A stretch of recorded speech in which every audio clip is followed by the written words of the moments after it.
What up? What up? Waiting for a few more people. Well, waiting for a few people to come in.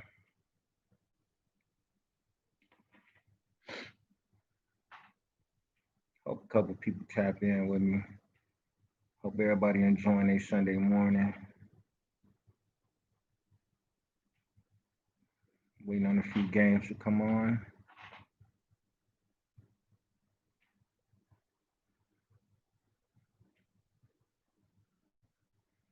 We got Green Bay and oh, these gonna be some goodies coming on today. Oh, wait. Without further ado, I see I got one person. I know I'm not gonna have.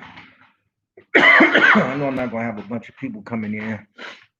But I'm gonna go ahead and get it started. Excuse me.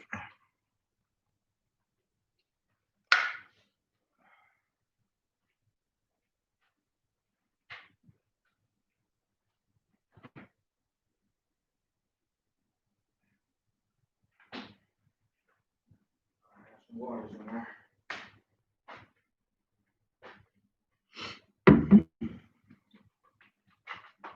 Yeah, but without further ado, if you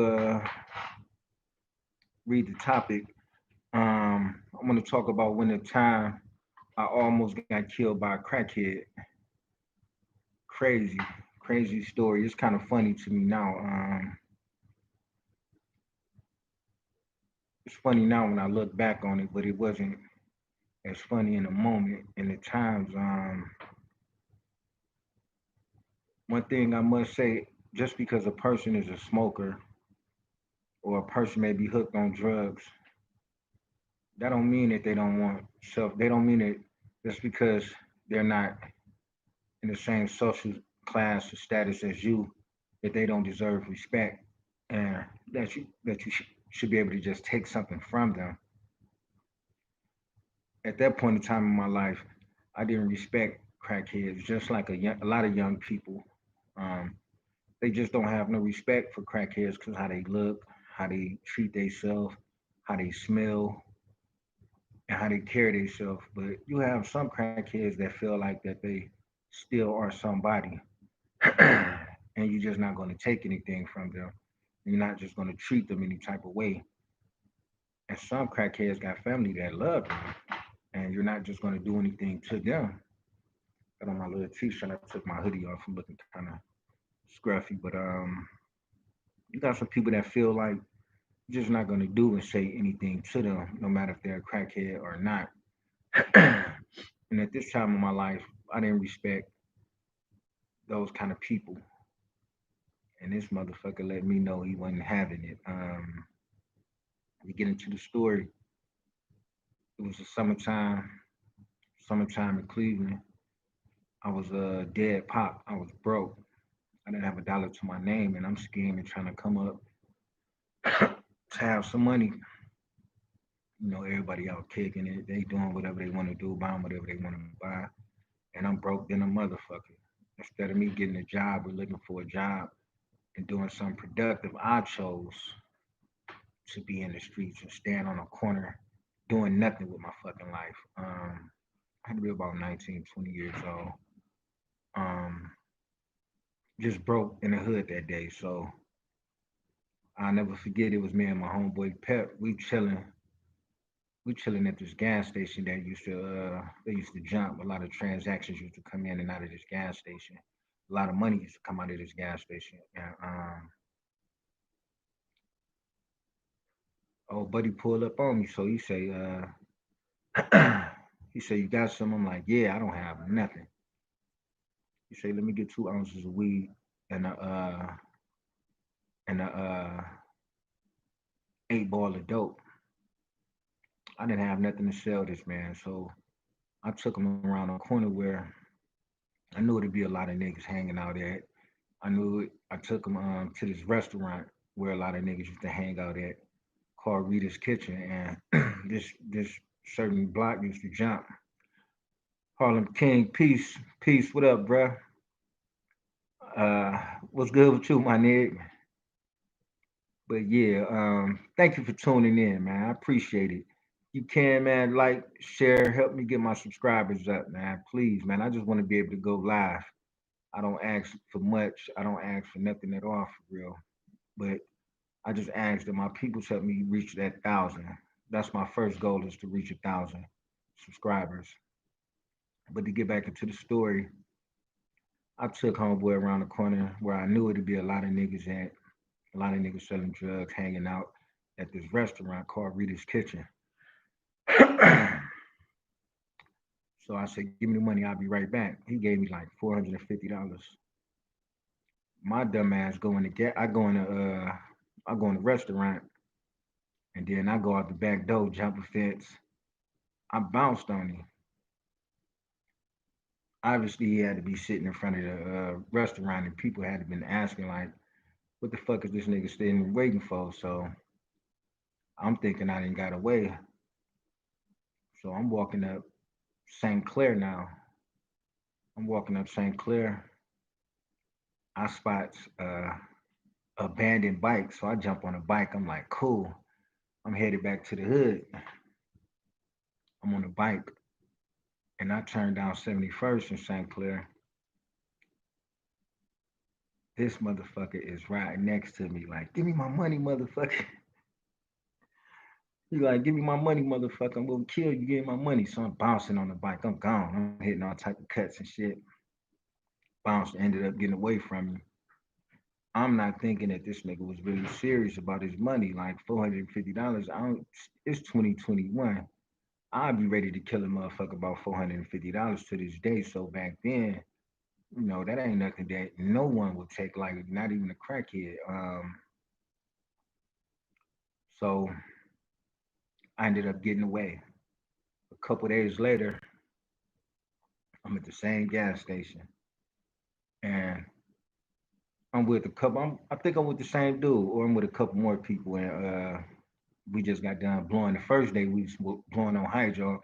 I don't know if y'all hit the hydro, but that was the most expensive weed, what you would consider loud back in the days. That hydro. We smoked like 4 blunts of dro.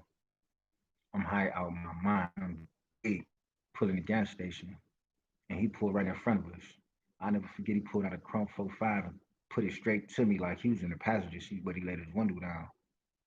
He put it like he pointed it directly at me, and the way this gas station is structured, it's on the main line, it's on the main street, but behind it it's a field, and behind the field is a couple side streets, and it used to be a cut that we used to walk through back and forth to the gas station. So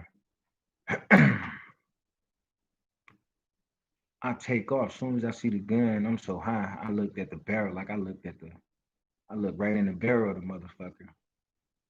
I take off running behind the gas station. He pulled back, and then he pulled around like I hit a tire screeching and hit the little side street on 77 to kind of meet me because I'm running through the cut to the side street, and he go down another side street to meet me on that street. So I'm running for dear life through this cut. So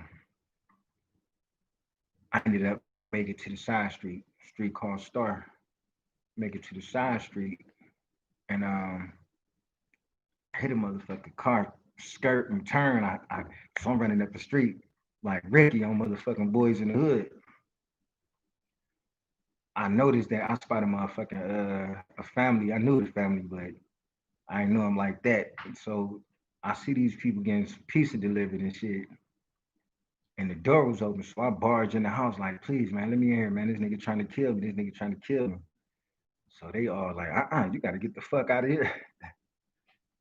They like, you got to get the fuck out of our house. Well, don't bring that shit in my house. Get the fuck out of my house. So I'm pleading with him like, please, this nigga trying to kill me. This nigga trying to kill me. So they like, hell no.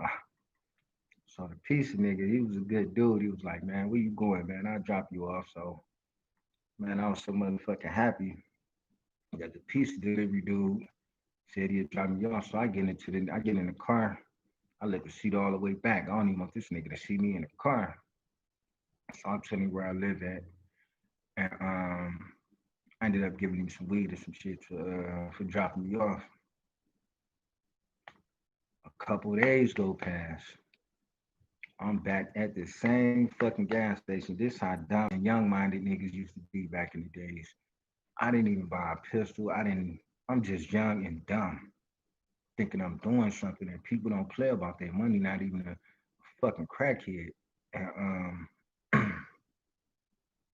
and I'm only saying that because I'm sharing this story because I know people that got killed by things, stabbed to death by heroin heads, killed by dope fiends, and that shit is serious.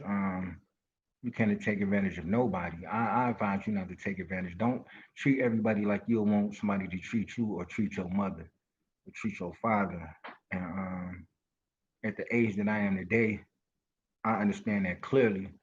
But at the age that I was then, I didn't have no understanding. But back to the story. So I goes back to the gas station, and now this time it's like 15, 20 young niggas up there hustling weed. We up there hustling, shooting dice, having fun, just kicking it. This motherfucker pulls in the gas station again. I'm smoking weed. I pass it to my dude. I go sit down next to this nigga car to tie my motherfucking shoe. I look to the right. I said, "Here this motherfucker go again. God damn, this nigga ain't." So this nigga said, "Do you remember me, motherfucker?" I got this stupid ass goofy look on my face. Like, damn. So now I'm tough. I got a gang of my homeboys up there with me. I'm tough now. I'm like, man, this motherfucker. I call all my niggas over there. We get to doing. We get to trashing this nigga, violating this nigga car, trying to drag him out the car, whip his ass, all type of stupid shit, man. We throwing bikes, garbage cans all on his car, jumping on his car. We did this nigga car dirty. We tried to do him. So he ended up pulling out. It was too many niggas. He ended up pulling out, and he ended up pulling out the gas station. And shit, a few more days go by. I I'm going to the phone store right down the street from this gas station. This I think with razors. Like I had a razor phone and some shit, some weak ass phone. So I'm walking to the motherfucking phone store. This nigga, he in a different car now. He in the truck. Didn't even notice him. Didn't even notice the nigga again. So I'm walking. I'm high again. Young dumb nigga shit. So he get out the truck, gun again. He like, remember me now, motherfucker? I'm so tired of running and ducking and hiding. I say, man, please don't kill me, man. Do what you gotta do. Just please don't kill me, man. He didn't have no remorse. He really wanted to do me like right then and there. Like, motherfucker, y'all done dog my car, you done stole my money and my he really wanted to do me bad. Even though I had this stupid puppy fucked up look, high look on my face, he wanted to kill my motherfucking ass. So I just was tired, like, man, do what you gotta do, man. Fuck this shit, like. He was like, but mind you, that this is a main street, and he could have just threw me in a car, whatever the fuck. He could have did me bad, but thank God he didn't. He was like, man, I'm gonna catch your motherfucking ass. So, say like 3 days pass. I go to my uncle's house. I go to see my cousin Rico. Go to see my cousin Real Ryan Rico. I'm going over my cousin's house just to get the fuck out the hood, just to get the fuck away from this nigga. Guess who the fuck sitting in the car in front of my motherfucking uncle house? This motherfucker. I say, man, ain't this about a bitch? This nigga, I keep running into this nigga. So I guess he asked my uncle, mind you, my uncle, he the same type of nigga as him. They the same type of nigga. Like they don't play. My uncle, a old school gangster. Same type. I get why them niggas best friends. So he asked my uncle, like, you know this motherfucker? My uncle was like, yeah, that's my nephew. He was like, man, I was about to kill your nephew. My uncle was like, I'm glad you didn't, nigga, because I'd have had to kill you. and they get to laughing and shit, and he get to telling my uncle what I did. My uncle was mad as a motherfucker at me, like, boy, you never know who you dealing with, man. That man would have killed you. That man would have killed you, man. And thank God that he knew my uncle, cause that kind of spared my life. And just the 6 degrees of separation just shows you, like, I never seen that motherfucker in my neighborhood not one time. Prior to that, I never seen this dude. Never knew he was born and raised in the neighborhood.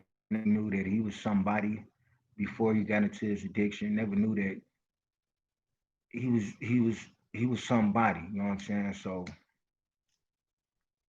the point of this whole story is to just let everybody know, like, no matter what walk of life a person is at that present time, you just can't do anything to anybody, man. You just can't do man. I'm a it's some people that didn't make it to tell this side of the story, man. I could have easily been in the dirt right now, and I'm just thankful that yeah, this shit was serious, Harlem World King. This shit was serious, man, and it's really for like the youth that feel like you see an older person and you just want to jump them and take their shit, and a older person can be walking inside a store and it's 10, 5, 10, 15 niggas in front of the store, not even opening the door, not even, just crazy shit. Like, you never know who you doing something to. There's some people that have family members that'll die for them, man. You have certain people that have family members that you disrespect their grandmother, man, just because there's a lot of y'all at the store, and they go walk up on you and blow your whole motherfucking head off. You snatch a purse from somebody that's somebody's. That grandmother is, she's the grandmother of some ruthless motherfucker. So even if, no matter who it is, what walk of life, just respect everybody. Respect life. Period. I know that's kind of cliche because it's a web series on the internet called Respect Life. But that's a true statement, man. You got to respect all walks of life. Respect everybody. Shout out to my two people that's here. I definitely appreciate it. I definitely appreciate it. Yeah, but that's it, man. I'm not really gonna stay long. It's Sunday. These games gonna start coming on. Just please like, and help and share and help me get my subscribers up. And I got 1,000 stories, man. This is just the tip of the iceberg on a few stories, and I'm even bringing somebody in one day that we actually was beefing. We was on. I'm talking about serious beef, and that's how serious it can get. And one thing that I can say is I thank God that the man that I am today, I can actually shake an enemy's hand. A person that we used to have beef with, I can actually say, "Hey man, how you doing? How the family?" And I have to watch over my shoulder, and they can do the same thing as well. It's like a lot of these kids don't even want to get old. They don't even they talk all this old head shit. These, and I used to do the same thing, calling niggas old. Get your old ass out of here. Talk a whole lot of crazy shit about old motherfuckers, and all they would say is, "You gonna wish you can get to be my age." And I understand that now clearly. And my message is not for nobody that's 30 and up. My message is really for, well, it is if you haven't made it to a point in your life to where you can understand that you got to respect everybody. Respect all walks of life. So if you got somebody that's, man, thumbs up, like, or whatever, I got a lot of stories and a lot of content that I want to share. And hopefully y'all liked it. Hope y'all got some out of my message. It's going on 20 minutes. I don't really want to go over that time, but appreciate y'all for tuning in. Once again, it's your boy Vegas Money. I'm up.